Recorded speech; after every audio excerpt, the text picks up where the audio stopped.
இந்த விசுவாச நிகழ்ச்சிக்கு உங்களை அன்போடு வரவேற்கிறேன். நீங்கள் தேவனோடு தொடர்பு உள்ள இந்த நிகழ்ச்சி உங்களுக்கு உதவி செய்யும் என்று நம்புகிறோம். நாங்களும் அதற்காக உங்களுக்காக ஜெபிக்கிறோம்.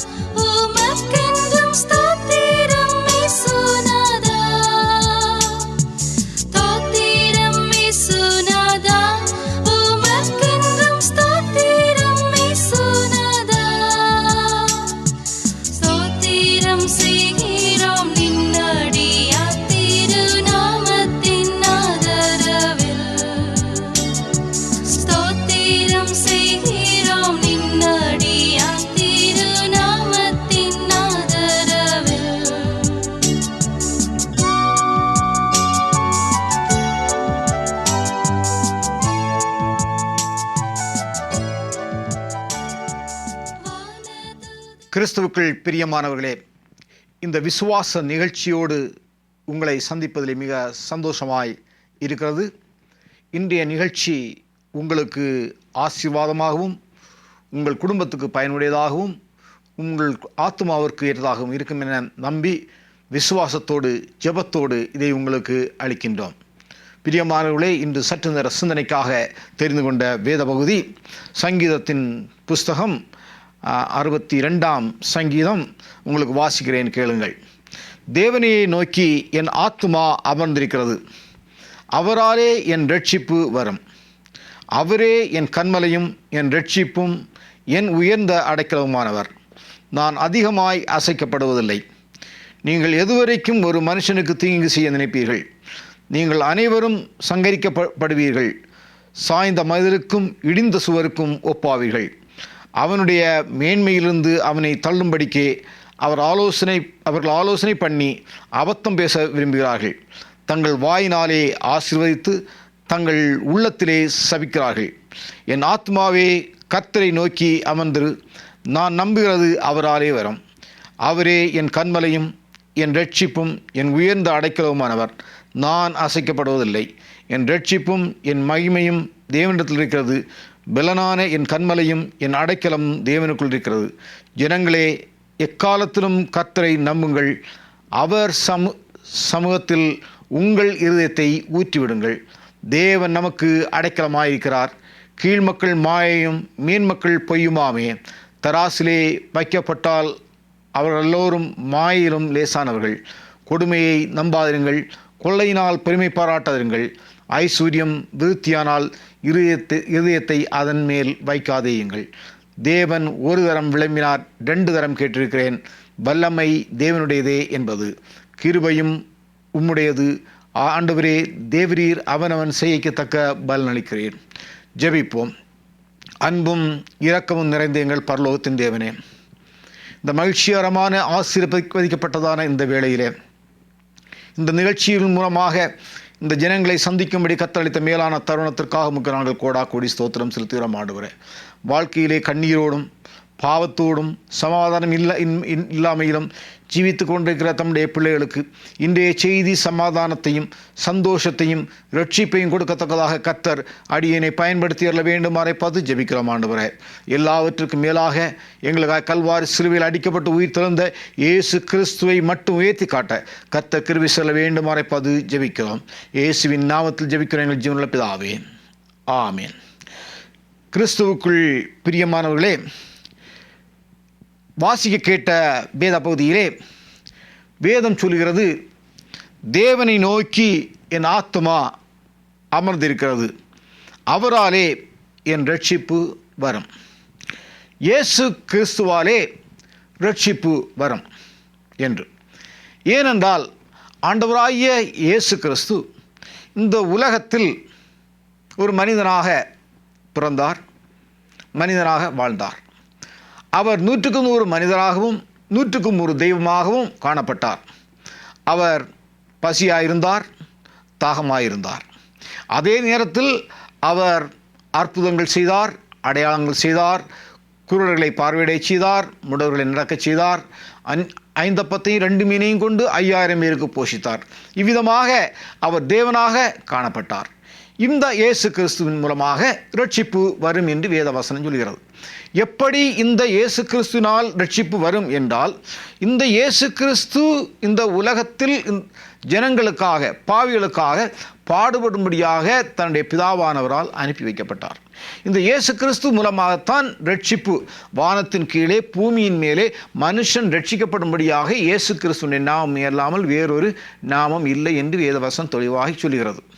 ஏனென்றால் இந்த உலகத்தில் உள்ள ஜனங்கள் பாவிகள், அக்கிரமக்காரர்கள், அநியாயக்காரர்கள் என்று தேவன் கண்டு, தேவன் அவர்களுடைய பாவத்தை கண்டு இந்த ஜனங்கள் அழிந்து நரகத்திற்கு செல்லக்கூடாதே என்பதற்காக அவர் தன்னுடைய குமாரனாகிய இயேசு கிறிஸ்துவை இந்த உலகத்திற்கு அனுப்பினார்.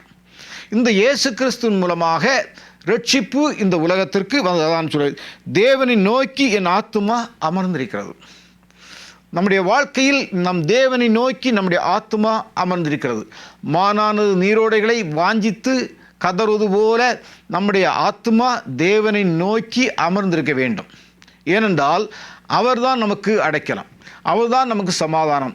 வானத்தின் கீழே இந்த உலகத்திலே நமக்கு சமாதானத்தை, சந்தோஷத்தை, நம்முடைய பிள்ளைகளுக்கு, நம்முடைய மனைவிக்கு, நம்முடைய குடும்பத்தாருக்கு சமாதானம், சந்தோஷம் தரக்கூடியது, அவர்களுக்கு ஒரு தீர்க்காட்சி தரக்கூடியது, அவர்களுக்கு ரட்சிப்பை தரக்கூடியது அந்த இயேசு கிறிஸ்துவின் மூலமாகத்தான் முடியும். ஆனபடியால் தேவனை நோக்கி என் ஆத்துமா அமர்ந்திருக்கிறது.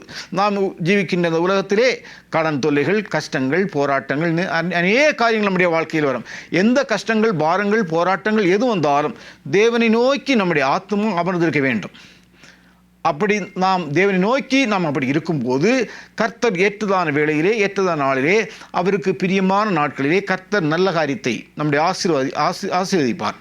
ஒரு தடவை ஒரு நாட்டின் ராஜா பயணம் செய்தார். பயணம் செய்து அவருடைய நாட்டு பிரஜைகள், நாட்டு மக்கள் எவ்விதம் கஷ்டப்படுகிறார்கள், எவ்விதம் அவர்கள் கஷ்டம் அனுபவிக்கிறார்கள், எல்லாவற்றால் எவ்வளவு சுகம் அனுபவிக்கிறார்கள் என்று பார்க்கும்படியாக அவர் அடிக்கடி இரவு தோறும் பயணம் செய்வது வழக்கம். அப்படி பயணம் செய்யும்போது இரவு நேரத்தில் எல்லா வீடுகளிலும் அவர்கள் விளக்கை அணைத்து இருட்டிலே காணப்படுவார்கள். அப்படி அவர் பயணம் செய்து கொண்டிருக்கின்ற போது ஒரு வீட்டிலே வெளிச்சம் கண்டது. அப்போது அவர் நினைத்தார், இந்த வீட்டிலே வெளிச்சம் காண்பதற்கு இல்லையே, எல்லா வீடுகளிலும் இருட்டாயிருக்கிறது, எல்லாரும் லைட்டை அணைத்து விட்டார்களே, இந்த வீட்டில் மட்டும் ஏன் இவ்வளவு வெளிச்சம் இருக்கிறது என்று பார்த்து அந்த வீட்டுக்கு நேராக அவர் சென்றார்.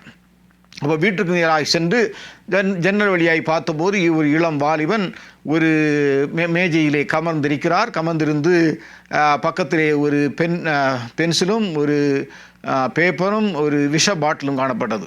அப்போது அவர் உற்று நோக்கி உள்ளே சென்றார். உள்ளே சென்று பார்த்தபோது இந்த இளைஞன் மிகவும் களைப்படைவனாக, சோர்வுடையவனாக அவன் காணப்பட்டான். காணப்பட்டு விட்டு அந்த பேப்பரிலே அநேக லிஸ்ட்டுகள் வைக்கப்பட்டிருந்தது. நான் இன்னாருக்கு இத்தனை ரூபாய் கொடுக்க வேண்டும், இன்னாருக்கு இத்தனை ரூபாய் கொடுக்க வேண்டும், இன்னாருக்கு இத்தனை ரூபாய் கொடுக்க வேண்டும் என்று பலவிதமான கணக்குகளை எழுதி அதிலே வைத்து கடைசியாக ஒரு கேள்வி, இதை யார் கொடுப்பார், நான் இதோ சாகப் போகிறேன் அப்படின்னு சொல்லி எழுதி வைக்கப்பட்டிருந்தது. அப்படி இருக்கிற வேளையிலே அந்த விஷ பாட்டிலை பார்த்தார் இந்த நாட்டின் ராஜா. அப்போது அவர் கடைசியாக தன்னுடைய பெயரை எழுதி கையெழுத்து போட்டுவிட்டு அவர் சென்றார். அப்பொழுது இந்த வாலிபன் தன்னுடைய சோகத்தால், களைப்பினால் அவ்வாறு தூங்கினவனாக காணப்பட்டான். தூங்கினவனாக காணப்பட்ட அவன் சற்று நேரத்திற்கு பிறகு அவன் எழும்பி பார்த்தபோது, நான் தூங்கிக் கொண்டிருக்கின்ற வேளையிலே யாரோ இங்கே வந்திருக்கிறார்கள், அது யார் என்று உன்னித்து பார்த்தபோது ராஜா அந்த இடத்திலே வந்ததாக, அந்த கையெழுத்து போடப்பட்டிருப்பதாக அவன் கண்டு கொண்டான். ராஜாவினுடைய கையெழுத்து அதிலே பதிக்கப்பட்டிருந்தது. உடனடியாக அவன் பதறி போனான். பதறி, ஐயோ, ராஜா இங்கே வந்திருக்கிறாரே, எனக்கு என்ன ஆக போகிறதோ என்று சொல்லிவிட்டு மறுநாள் ராஜா அவனுடைய வீட்டிற்கு ஆள் அனுப்பினார், அவன் இங்கு வர சொல்லுங்கள் என்று. அப்பொழுது ராஜா சொன்னார், உன்னுடைய கடிதத்தை படித்தேன், உன்னுடைய கடனை பார்த்தேன், உன்னுடைய வேதனையை பார்த்தேன், உன்னுடைய கடனை அத்தனையும் நான் தீர்ப்பேன் என்று. அவ்விதமாக ஆண்டவராகிய இயேசு கிறிஸ்து என்னுடைய வாழ்க்கையிலே இருக்கின்ற கஷ்டம், போராட்டத்தை கண்டு அவர் சொல்கிறார், நான் உன்னோடு கூட இருக்கிறேன், நான் உன்னை அரவணைப்பேன், நான் உன்னை தேற்றுவேன், நான் உனக்கு ஆதரவாக இருப்பேன் என்று சொல்லி உன்னுடைய கடனுக்கு பின்னால், உன்னுடைய கஷ்டத்திற்கு பின்னால், உன்னுடைய கவலைக்கு பின்னால் அவருடைய பெயரை எழுதி வைத்திருக்கின்றார். அவ்விதமாய் அந்த இயேசு கிறிஸ்து உன்னை நேசிக்கிறவராக இருக்கிறார். தான் சொல்லப்படுகிறது, தேவனை நோக்கி அமர்ந்திரு, அவராலே என் ரட்சிப்பு வரும். உன்னுடைய ரட்சிப்பு ஆண்டவராகிய இயேசு கிறிஸ்து மூலமாக உனக்கு வரும். அவரே என் கன்மலையும் என் ரட்சிப்பும் என் உயர்ந்த அடைக்கலமாக இருக்கிறார். இந்த உலகத்திலே நாம் அடைக்கலம் தேடுகின்றோம். இந்த உலகத்திலே நமக்கு பாதுகாப்பை தேடுகின்றோம். அந்த பாதுகாப்பு இந்த உலகத்தில் நமக்கு எந்த இடத்திலிருந்தும் கிடைக்காது. ஒரே ஒரு இடத்திலிருந்து தான் கிடைக்கும். அந்த பாதுகாப்பு அது ஆண்டவராகிய இயேசு கிறிஸ்துவிடத்தில் மட்டுமே தான். அந்த பாதுகாப்பு இயேசு கிறிஸ்துவிடத்திலிருந்து கிடைப்பதற்கு நாம் அவருடைய சமூகத்தில் வர வேண்டும். அவர் நமக்கு உயர்ந்த அடைக்கலாம், அவர் உயர்ந்த பாதுகாப்பாக இருக்கிறார். ஏனென்றால் அவர் இயேசு, அவர் தேவன், வானத்தையும் பூமியையும் சிருஷ்டித்த சர்வ வல்லமையுள்ள பரலோகத்தின் தேவன். அந்த இயேசு உங்களுக்கு உனக்கும் எனக்கும் பெரிய கன்மலையாக இருக்கிறார். ஒரு கன்மலையின் மேல் நாம் ஏறி நிற்போம் என்றால் நாம் சந்தோஷப்படுவோம். எந்த பிரச்சனைகள் கீழ்மட்டத்திலே காணப்பட்டாலும் நமக்கு ஒரு நம்பிக்கை, ஒரு உறுதி, தைரியம் நமக்கு வருகிறது. நாம் யாரை கண்டும் பயப்பட வேண்டிய அவசியமில்லை, நாம் உயர்ந்த இடத்திலே தான் நாம் இருப்போம் என்று. அன்பான தேவனுடைய பிள்ளைகளே, கடந்த சில வருடங்களுக்கு முன்பாக நான் வசிக்கின்ற ஊரிலே வெள்ளப்பெருக்கு வந்தது. வெள்ளப்பெருக்கு வந்து அநேக வீடுகளையும் அநேக குடிசைகளையும் வெள்ளம் சூழ்ந்து அநேகர் தண்ணீரினாலே இழுக்கப்பட்டு இந்த உலகத்தை விட்டு கடந்து சென்றார்கள். அதே நேரத்தில் அநேக வீடுகள் மிக உயரமான இடங்களில் கட்டப்பட்டிருந்த காரணத்தால் அவர்கள் தைரியம் அடைந்தார்கள். எக்காரணத்தை கொண்டு இந்த இடத்திலே தண்ணீர் வராது என்று தைரியமாய் காணப்பட்டார்கள். அவ்விதமாக இயேசு கிறிஸ்து நமக்கு ஒரு கன்மலையாய் இருக்கிறார். அவர் நமக்கு கோட்டையாய் காணப்படுகிறார். அவர் நமக்கு பாதுகாப்பாய் காணப்படுகிறார். அந்த இயேசு நமக்கு பாதுகாப்பாக இருக்கிறதின் காரணத்தினால் நாம் யாருக்குமே பயப்பட வேண்டியதில்லை. ஏனென்றால் அவர் இந்த உலகத்தை சிருஷ்டித்தவர். நாம் பார்க்கின்ற இந்த உலகத்தில் காணப்படுகின்ற சகல ஐஸ்வர்யங்களும் சகல சொத்துக்களும் சகல பொன் வெள்ளி அனைத்தும் இவை அனைத்தையும் உருவாக்கினது, இந்த அனைத்தையும் காணப்பட்டது ஆண்டவராகிய இயேசு கிறிஸ்து உருவாக்கினது. ஆனபடியால் அவரே என் கன்மலையும் இரட்சிப்பும் என் உயர்ந்த அடைக்கலமாக இருக்கிறார். ஆகையால் நான் அசைக்கப்படுவதில்லை. இயேசுவை நம்புகிறவர்கள் அசைக்கப்படுவதில்லை. ஏனென்றால் அவர் தேவன். அவரை பின்பற்றினால் நாம் அசைக்கப்பட வேண்டிய அவசியம் இல்லை. நீங்கள் எதுவரைக்கும் ஒரு மனுஷனுக்கு தீங்கு செய்ய நினைப்பீர்கள், நீங்கள் ஒவ்வொருவரும் சங்கீகரிக்கப்படுவீர்கள், சாய்ந்த மதிலுக்கும் இடிந்த சுவருக்கும் ஒப்பாவீர்கள். நம்முடைய வாழ்க்கையிலே இயேசு கிறிஸ்துவை ஏற்றுக்கொண்டவர்கள், இயேசுவின் பிள்ளைகள் அடுத்தவர்களுக்கு தீங்கு செய்யக்கூடாது. தீங்கு செய்யாதவர்களாய் ஜீவிக்க வேண்டும். தீங்கு செய்யாதவர்களாய் ஜீவிக்கின்ற போது கர்த்தர் நம்மோடு கூட இருக்கிறார். அவ்விதம் தீங்கு செய்கிறவர்கள் அவர்கள் சாய்ந்த மதிலுக்கும் இடிந்த சுவருக்கு ஒப்பாய் காணப்படுகிறார்கள். இந்த சாய்ந்த மதிலுக்கும் இடிந்த சுவர்களுக்கும் ஒப்பாய் இருக்கிறவர்கள் அவர்கள் உண்மையில் ஆண்டவராகிய இயேசு கிறிஸ்துவினுடைய அன்பை, ஆண்டவராகிய இயேசு கிறிஸ்துவினுடைய அந்த ரட்சிப்பின் சந்தோஷத்தை ருசி பார்க்காதவர்கள். அந்த ரட்சிப்பின் சந்தோஷத்தை ருசி பார்க்க வேண்டும் என்றால் ஆண்டவராகிய இயேசு கிறிஸ்துவை சொந்த ரட்சகராக ஏற்றுக்கொள்ள வேண்டும். ஆண்டவராகிய இயேசு கிறிஸ்துவை சொந்த ரட்சகராக ஏற்றுக்கொள்கிறவர்கள் இந்த உலகத்தில் உள்ள அனைத்து காரியங்களிலும் வித்தியாசமானவர்களாக கிறிஸ்து எனக்கு ஜீவன், சாவு எனக்கு ஆதாயம் என்று அவர்கள் வாழ்க்கையிலே அவர்கள் பெருமைப்படுவார்கள். ஏன் ஆண்டவராகிய இயேசு கிறிஸ்துவை சொந்த ரட்சகராக ஏற்றுக்கொள்ள வேண்டும் என்றால் வானத்தின் கீழே பூமியின் மேலே இயேசு கிறிஸ்து மட்டும்தான் பரிசுத்தமான தேவன், ஒப்பற்ற தேவன், ஒரே தேவன். உலகத்தின் ஜனங்களுக்காக தன்னுடைய ஜீவனை கொடுத்த அந்த தேவன் இயேசு கிறிஸ்து. அந்த இயேசு கிறிஸ்து சொல்கிறார், என்னிடத்தில் வருகிறவனை நான் புறம்பே தள்ளுவதில்லை என்று. கிறிஸ்துவம் என்பது ஒரு மதம் அல்ல. கிறிஸ்துவம் என்பது பரலோகம் செல்வதற்கு ஒரு மார்க்கம். இயேசு அந்த மார்க்கமாயிருக்கிறார். அந்த இயேசு சொல்கிறார், நானே வழியும் நானே சத்தியமும் நானே ஜீவனுமாயிருக்கிறேன் என்று. ஏன் அவர் நானே வழியும் நானே சத்தியமும் நானே ஜீவனுமாயிருக்கிறேன் என்றால் அவர் நமக்காக ஒரு வழியை ஆயத்தப்படுத்தினார். அவர் நமக்காக தன்னுடைய ஜீவனை கொடுத்தார்.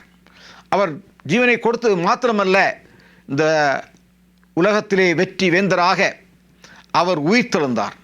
உயிர்த்தெழுந்த தேவன் அவர் சொல்கிறார், நான் உங்களுக்கு ஒரு இடத்தை ஆயத்தம் பண்ண போகிறேன். மறுபடியும் நான் வந்து உங்களை என்னிடத்தில் சேர்த்துக்கொள்வேன். அப்படி சேர்த்து கொள்ளும்போது நீங்கள் அசைக்கப்படுவதில்லை. நான் இருக்கின்ற இடத்திலே நீங்கள் இருக்கும்படியாக ஒரு இடத்தை ஆயத்தம் பண்ணிவிட்டு உங்களை எடுத்துக்கொள்வதற்கு வருவேன் என்று அந்த ஆண்டவராகிய இயேசு கிறிஸ்து உங்களையும் என்னையும் நேசிக்கிறார். நீங்கள் யாராக இருந்தாலும் சரி, நீங்கள் எந்த மதத்தினராக இருந்தாலும் சரி, எந்த குடும்பத்தில் பிறந்தவர்களாக இருந்தாலும் சரி, எந்த நாட்டிற்கு சொந்தமானவர்களாக இருந்தாலும் சரி, எந்த நிறத்தவர்களாக இருந்தாலும் சரி, இயேசு எல்லோரையும் நேசிக்கின்றார். இயேசுவுக்கு ஜாதி என்றோ மதம் என்றோ மொழி என்றோ நாடு என்றோ வித்தியாசம் இல்லை.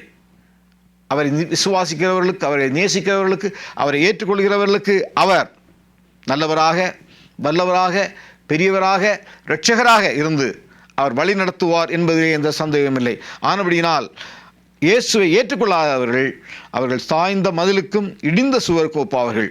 4ஆம் வசதியில் நாம் பார்க்கும்போது அவர்களுடைய மேன்மையிலிருந்து அவனை தள்ளும்படிக்கு அவர்கள் ஆலோசனை பண்ணி அபத்தம் பேச விரும்புகிறார்கள்.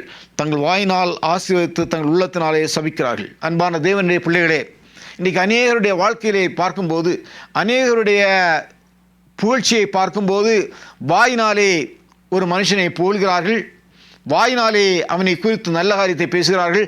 ஆனால் இருதயத்திலோ இந்த மனிதனை எப்பொழுது நமக்கு கவிழ்க்கலாம், எப்பொழுது இந்த மனிதனை நாம் கீழே தள்ளலாம் என்று இருதயத்தின் ஆழத்திலே அவர்கள் நினைக்கிறார்கள். மனிதனுடைய இருதயமோ திருக்குள்ளதும் மகா கேடுள்ளதும் என்று காணப்படுகிறது.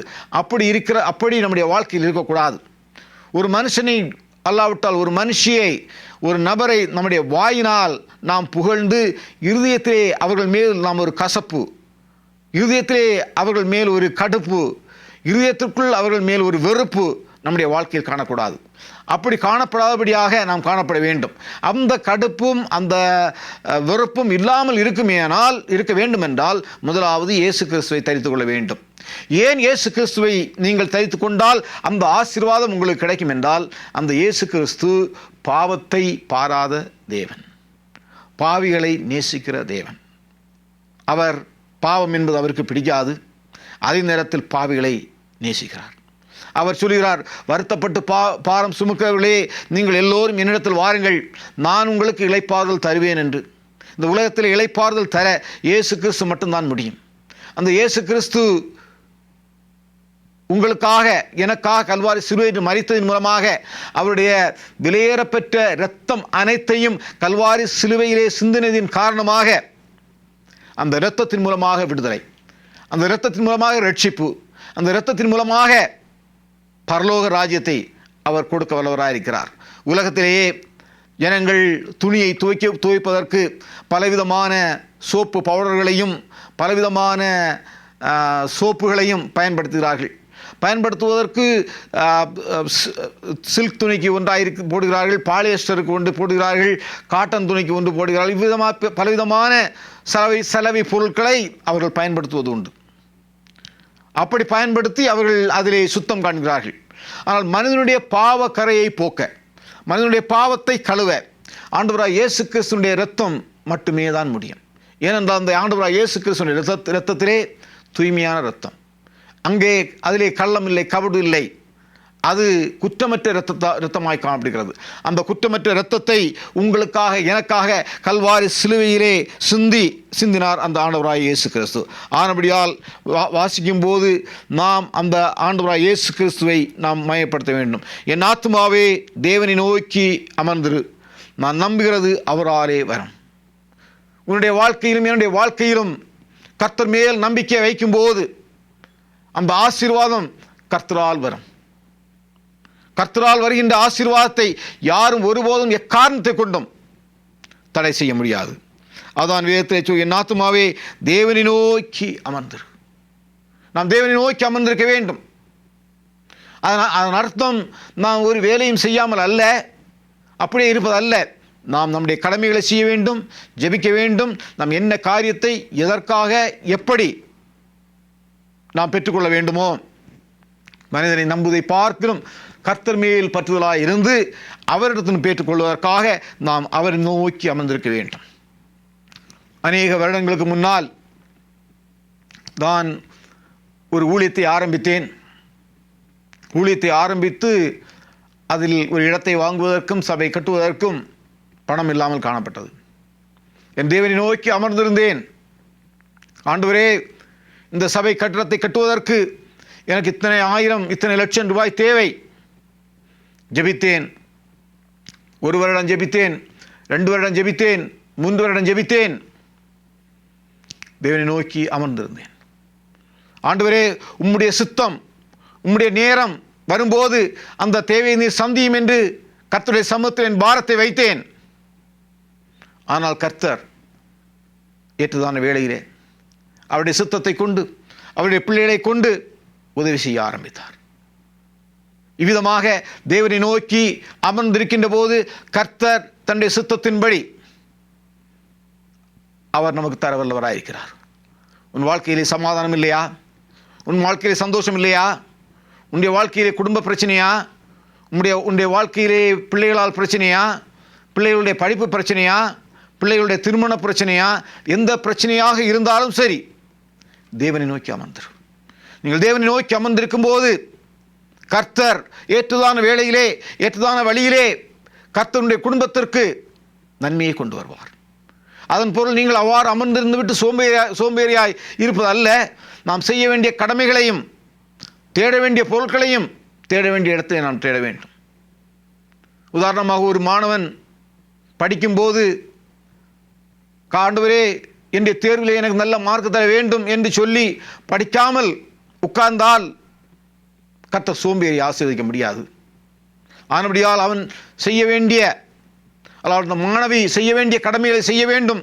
செய்துவிட்டு, ஆண்டவரே, என்னால் முடிந்ததை நான் படித்தேன். ஆண்டவரே, நான் படித்த பாடங்களை எனக்கு தேர்வின் போது ஞாபக சக்திக்கு கொண்டு வர வேண்டும். நான் படித்த பாடங்கள் மெதுவாக எளிதாக காணப்படவும், எளிதான கேள்விகள் கேட்கப்படும். ஆண்டவரே, எனக்கு கிருபை தாரும் என்று கேட்கும்போது கர்த்தர் அதற்கான வழிகளையும் ஞாபக சக்திகளையும் கர்த்தர் தருவார். ஆனால் கர்த்தர் என்னை எல்லாவற்றிலும் பார்த்துக் கொள்வார், நான் அவருடைய பிள்ளை என்று சொல்லி சோம்பேறியாக இருந்தால் அது நடக்காது. அதான் வேத வசனம் சொல்கிறது, தேவனை நோக்கி அமர்ந்திரு. நம்முடைய கடமையை செய்துவிட்டு தேவனை நோக்கி அமர்ந்திரு. நான் நம்புகிறது அவராலே வரும். நான் நம்புகிற காரியம் எதுவாக இருந்தாலும் சரி, அவருடைய நாமம் மகிமை அடையுமே. ஆனால் அவருடைய நாமம் மகிமை அடைந்து ஜனங்களுக்கு, ஆத்துமாக்களுக்கு பிரயோஜனம் இருக்குமே ஆனால் அது கர்த்தராலே வரும். அவரே என் கன்மலை. இயேசுவே, நீர் என் கன்மலை. நீரே என் ரட்சிப்பு. என்னுடைய ரட்சிப்பு இயேசு. என்னுடைய ரட்சிப்பு அல்லாவிட்டு என்னுடைய பரலோக ராஜ்யம், நான் அடைய போகின்ற பரலோக ராஜ்யம் பணத்தினால் வராது. நீங்கள் பணத்தில் வாங்க முடியாது. அநேகர் இந்த உலகத்தை விட்டு கடந்து சென்ற பிறகு அவர்களுடைய பிள்ளைகள் எல்லாம், பெற்றோர் அவர்களுடைய ஞாபகத்திற்காக கோயில்களை கட்டி கொடுப்பார்கள். அநேக வரவேற்பு பதகங்களை அங்காங்கு வைப்பார்கள். அநேக வரவேற்பு வளைவுகளை காங்கிரீட்டில் செய்து கொடுப்பார்கள். ஏழைகளுக்கு அன்னதானம் கொடுப்பார்கள். துணிமணி வாங்கி கொடுப்பார்கள். பிள்ளைகளுக்கு படிப்பதற்கான புத்தகங்கள், பணங்கள் கொடுப்பார்கள். ஏனென்றால் அப்படியாவது அவர்களுடைய இறந்து போன ஆத்துமா சாந்தி அடைந்து பரலோகத்திற்கு செல்லும் என்று. அன்பான தேவனுடைய பிள்ளைகளே, அவ்விதம் பரலோகத்துக்கு செல்வதற்கு, மரித்த பின்பு பரலோகம் செல்வதற்கு, அவருடைய ஆத்மா சாந்தி அடைவதற்கு எந்த காரியத்தை செய்தாலும் அது பயன் இருக்காது. இந்த உலகத்தில் இருக்கும்போது நீங்கள் எதை செய்கிறீர்களோ அதுதான் உங்களுக்கு அங்கு பிரதிபலனாய் இருக்கும். ஆனபடியால் கர்த்தர் என் கன்மலையும் என் ரட்சிப்பும் என் உயர்ந்த அடைக்கலமாயிருக்கிறார். என் ரட்சிப்பும் என் மகிமையும் தேவனிடத்தில் இருக்கிறது. நம்முடைய ரட்சிப்பு தேவனிடத்தில் இருக்கிறது. நம்முடைய மகிமை தேவனிடத்தில் இருக்கிறது. பெலனான என் கன்மலையும் என் அடைக்கலும் தேவனுக்குள் இருக்கிறது. ஜனங்களே, எக்காலத்திலும் அவரை நம்புங்கள். அவர் சமூகத்தில் உங்கள் இருதயத்தை ஊற்றிவிடுங்கள். அவர் உங்கள் இருதயத்தை கர்த்தருடைய இருதயத்திலே ஊற்றிவிடுங்கள். வாழ்க்கையிலே என்ன போராட்டம், என்ன கஷ்டம் உங்களுடைய வாழ்க்கையில் உங்களை ஆட்கொண்டிருக்கிறது? ஒருவேளை நீங்கள் வேலை செய்கின்ற இடத்திலே பிரச்சனை, ஒருவேளை உங்களுடைய குடும்பத்திலே பிரச்சனை, உங்களுடைய பணப்பிரச்சனை, சொல்ல முடியாத பிரச்சனைகள் உங்களுடைய வாழ்க்கையில் இருக்கலாம். அது எந்த பிரச்சனையாக இருந்தாலும் சரி, உங்களுக்காக கல்வாரி சிலுவையில் அடிக்கப்பட்டு அடக்கம் பண்ணப்பட்டு 3ஆம் நாள் உயிர்த்தெழுந்த அந்த இயேசு கிறிஸ்துவத்தில் நீங்கள் வருவீர்கள் என்றால், உங்களுடைய பாவங்களை, சாபங்களை, குறைகள், குற்றங்களை நீங்கள் அவரிடத்தில் அறிக்கையிட்டால், அந்த இயேசு உங்களுக்கு ஆதரவாக இருப்பார். அவர் உங்களுக்கு அடைக்கலமாக இருப்பார். அவர் உங்களுக்கு ரட்சிப்பாக இருப்பார். அவரை நம்புங்கள். ஏன் அவரை நம்புங்கள் என்று கேட்டால், அவர் மரித்தார், 3ஆம் நாள் உயிர்த்தெழுந்தார்.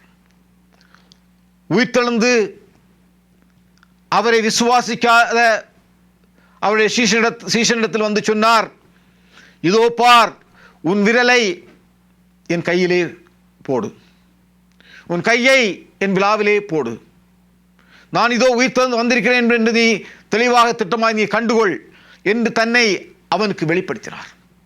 அவ்வாறு வெளிப்படுத்தின அந்த இயேசு சொன்னார், நான் மரித்தேன், உயிர்த்தெழுந்தேன், சதா காலமும் உங்களோடு கூட இருக்கிறேன் என்று. அந்த இயேசு சதா காலமும் உங்களோடு என்னோடு இன்றைக்கு இருக்கிறார். அந்த இயேசு சொல்கிறார், மகனே வா, நான் உனக்கு செய்ய வேண்டியதை செய்வேன், உன்னை ஆசீர்வதிப்பேன், உன்னை ரட்சிப்பேன், உன்னை ரட்சித்து உன்னுடைய பெயரை ஜீவ புத்தகத்தில் எழுதுவேன் என்று சொன்னார். எப்படி நாம் அதை பெற்றுக்கொள்ள முடியும்? ஒரே ஒரு வழி, கல்வாரி சிலுவையில் மரித்த இயேசுவிடத்தில் வந்து, இயேசுவே, எனக்காக நீர் மரித்தீர், எனக்காக அடிக்கப்பட்டீர், எனக்காக நொறுக்கப்பட்டீர், உம்முடைய இரத்தம் என்னுடைய பாவத்தை கழுவ போதுமானது, உம்முடைய இரத்தம் என்னுடைய பாவத்தை கழுவும், இயேசுவே நிரட்சியும் என்று. அப்படி நீங்கள் கேட்டால், அந்த இயேசு, நீ எத்தகைய பாவியாக இருந்தாலும் சரி, எத்தகைய மோசக்காரனாக இருந்தாலும் சரி, எந்த நாட்டிற்கு சொந்தமுடையவர்களாக இருந்தாலும் சரி, எந்த ஜாதிக்கு, எந்த மொழிக்கு நீ சொந்தமாக இருந்தாலும் சரி, அந்த இயேசு உன்னை ரட்சிக்க வல்லவராயிருக்கிறார், உன்னை பாவத்தில் விடுவிக்க வல்லவராயிருக்கிறார். விடுவித்து உன்னை அன்போடு அவருடைய பிள்ளையாக ஏற்றுக்கொள்வார். அந்த இயேசு ஏற்றுக்கொள்வாயா? ஜெபிப்போம். அன்பும் இரக்கமும் நிறைந்த எங்கள் பரலோகத்தின் தேவனே, இந்த அருமையான வேளையிலே இந்த ஜனங்களுக்கும் உடைய செய்தியை கொடுக்கும்படி நீர் அளித்த மேலான தருணத்திற்காக, தயவிற்காக உமக்கு நாங்கள் கோடி ஸ்தோத்திரம். ஆண்டவர், இந்த செய்தியை கேட்டுக்கொண்டிருக்கின்ற யாராவது இதுவரையிலும் இயேசு கிறிஸ்துவை சொந்த ரட்சகராக ஏற்றுக்கொள்ளவில்லை என்றால், இன்றைய தினம் அவர் இயேசுவை சொந்த ரட்சகராக ஏற்றுக்கொள்ள நீர் கிருபை செய்ய வேண்டுமாறு ஜெபிக்கிறோம். வாழ்க்கையில் சமாதானம், சந்தோஷம் இல்லாதவர்களாக, வாழ்க்கையில் நிம்மதி இல்லாதவர்கள் ஜீவிக்கிறவர்கள் இந்த செய்தியை கேட்டுக்கொண்டிருந்தால், நீர் அவர்கள் நிம்மதியை, சமாதானத்தை நீர் கொடுத்தரல வேண்டுமாறு ஜெபிக்கிறோம். ஆசீர்வதியும். இயேசுவின் நாமத்தில் ஜெபிக்கிறோம் ஜீவனுள்ள பிதாவே, ஆமென். இந்த விசுவாச நிகழ்ச்சிக்கு உங்களை அன்போடு வரவேற்கிறேன்.